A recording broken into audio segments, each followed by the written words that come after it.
Thank you, Mr. Speaker. I am a proud Virginian. Virginia is the birthplace of American democracy. It is also the birthplace of American slavery. From the beginning of this country, we have been on the right side of history and the wrong side of history.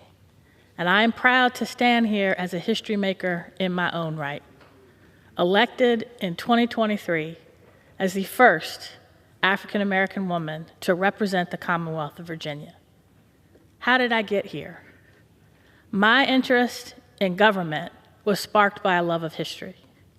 My love of history was sparked by my parents. My father, who was born in 1925 in Nashville, Tennessee, who spent his summers in Alabama at a school that his grandfather, my great-grandfather, founded because Tennessee did not think Black children were worthy of a high-quality public education. I am the daughter of Lois McClellan, born in the Gulf Coast of Mississippi in 1932, who had to leave her town to become the first member of her family to go beyond the 8th grade, because the state of Mississippi did not deem Black children worthy of a quality public education. The Catholic Church did, but only to the 8th grade. Listening to my parents' stories as a child, they saw the best of government through the New Deal. They saw the worst of government through Jim Crow. But it wasn't just what I learned in a textbook, because their stories, my grandparents' stories, my great-grandparents' stories, weren't in the Virginia textbooks. I learned them at my parents' feet. I learned them because my great-grandfather happened to write a book about his experiences. This history helped me to understand how this country was actually founded. By going to historic sites, the names and dates came alive, but my family's history wasn't told.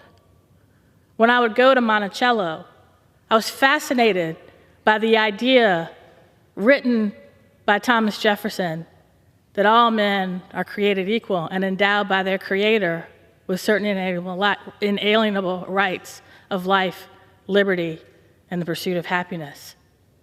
But I learned nothing about the hundreds of Black people, including the mother of his children, who lived at Monticello and served him, but weren't free. I didn't learn those stories visiting Monticello. I learned them later as an adult.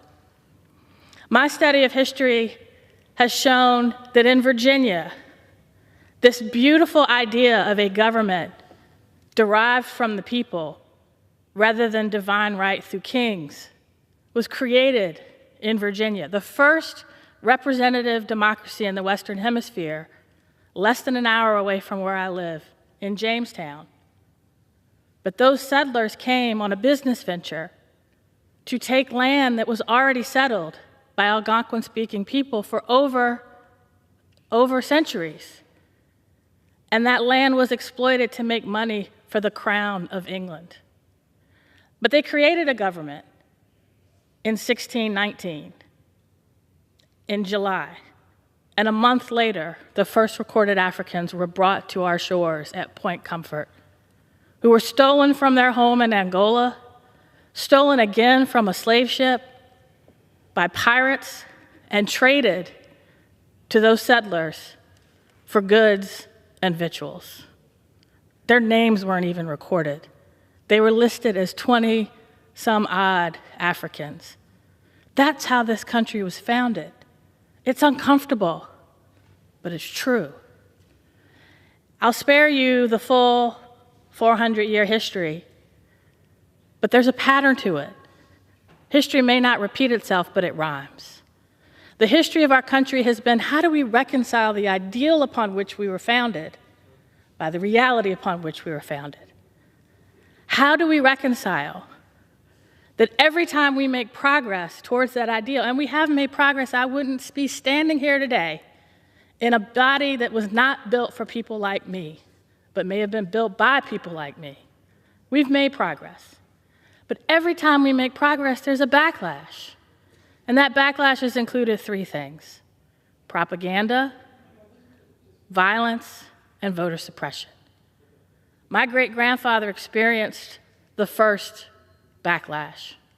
Born on a plantation in Alabama, he got the right to vote after he took a literacy test, after he had to answer 2 sets of questions because he was on a list of people not to register because he was a teacher, teaching other Black people in his community how to get a better life.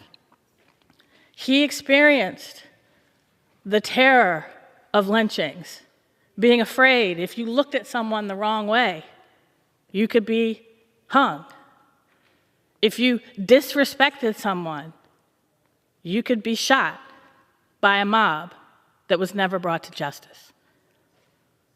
The second backlash that was the backlash that came in response to Reconstruction, which was never fully taught in my history books. We went from the end of the Civil War to the Civil Rights Movement, the second wave of progress. And in response to that progress was the backlash of our leaders being assassinated.